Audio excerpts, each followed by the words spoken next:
Salut à tous, ravi de vous retrouver pour ce journal du foot de ce lundi 17 août. C'est la grosse rumeur du moment et elle fait trembler les fans du FC Barcelone. Lionel Messi va-t-il quitter le club catalan dès cet été ? Impensable il y a encore quelques semaines, cette hypothèse serait de plus en plus crédible à en croire le média brésilien Esporte Interativo, réputé très proche du vestiaire du Barça. L'Argentin souhaiterait partir lors du mercato estival. L'humiliation subie face au Bayern en Ligue des Champions sera peut-être celle de trop pour Messi, déjà en conflit avec sa direction.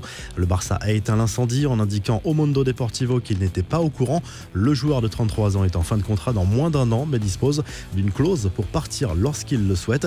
Manchester City et l'Inter Milan sont notamment à l'affût. Les autres infos et rumeurs du mercato, le Barça encore dans l'actu comme attendu. Quique Setien prend la porte après la déroute en Ligue des Champions et la saison blanche du club catalan. Le costume d'entraîneur du Barça était peut-être trop grand pour le technicien espagnol arrivé sur le banc en janvier en remplacement d'Ernesto Valverde. En cette période de crise profonde, le Barça pourrait être tenté de frapper fort sur le marché des transferts. Le quotidien Sport relance ce lundi la rumeur d'un potentiel retour de Neymar. Pour le journal catalan, le Brésilien est même le seul à pouvoir relancer sportivement et médiatiquement le club catalan. Une offre de 60 millions d'euros plus Antoine Griezmann serait à l'étude. Du côté de l'Olympique de Marseille, les fans du club ont eu quelques sueurs froides en ayant eu vent d'un potentiel départ de Dimitri Payet à Galatasaray. La rumeur a enflammé les réseaux sociaux après la publication d'un tweet par Aurélien Chedjou présentant une soi-disant conversation avec le joueur de l'OM dans laquelle Payet affirmait qu'il allait rejoindre le club turc. Dans la foulée, le défenseur camerounais a assuré que son compte avait été piraté.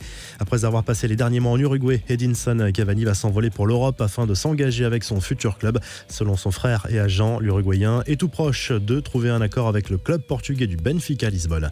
Les infos en bref, des nouvelles de l'infirmerie parisienne à 24 heures de la demi-finale de Ligue des Champions contre le RB Leipzig. Keylor Navas est officiellement forfait. Sergio Rico sera donc titulaire dans les buts parisiens mardi soir. Autre mauvaise nouvelle, Idrissa Gueye pourrait lui aussi déclarer forfait en raison de douleurs musculaires. Blessé au mollet, Marco Verratti va mieux et a même participé à l'entraînement collectif dimanche.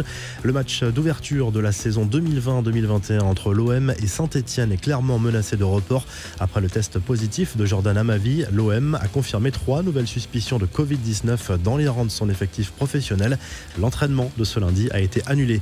Le texto sympa de José Mourinho à Jean-Michel Aulas, invité du RMC Football Show ce dimanche. Le président de l'OL a confié avoir reçu un message de félicitations de la part du technicien portugais après la victoire contre City.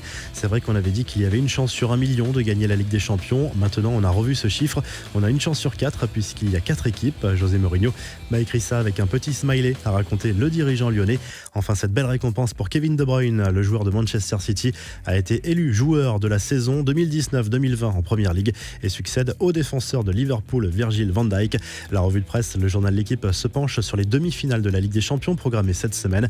PSG Leipzig ce mardi et Lyon-Bayern mercredi soir. 2 duels franco-allemands, c'est inédit à ce stade de la compétition. En Espagne, le journal AS salue la qualification du FC Séville pour la finale de la Ligue Europa aux dépens de Manchester United. Victoire 2-1 pour les Sévillans qui joueront une 6e finale de C3 face au vainqueur de la rencontre opposant le Shakhtar Donetsk à l'Inter Milan ce lundi soir. Le club andalou a gagné ses 5 précédentes finales européennes. Le Mundo Deportivo annonce la possible arrivée de Ronald Koeman sur le banc du Barça après un nouveau refus de Xavi ce week-end. La piste de Mauricio Pochettino a également été évoquée, mais c'est bien l'actuel sélectionneur des Pays-Bas qui est favori pour succéder à Quique Setien. Enfin, en Italie, Tuttosport évoque l'avenir de Paolo Dybala à la Juve, sous contrat jusqu'en 2022 avec la vieille dame. L'Argentin hésite à prolonger. Une proposition a été faite par les dirigeants bianconeri pour un bail jusqu'en 2025 avec un salaire revu à la hausse. Mais Dybala se pose de sérieuses questions sur son avenir. Vous retrouvez l'actu foot sur topmercato.com, l'appli Top Mercato, et à très vite pour un nouveau journal du foot.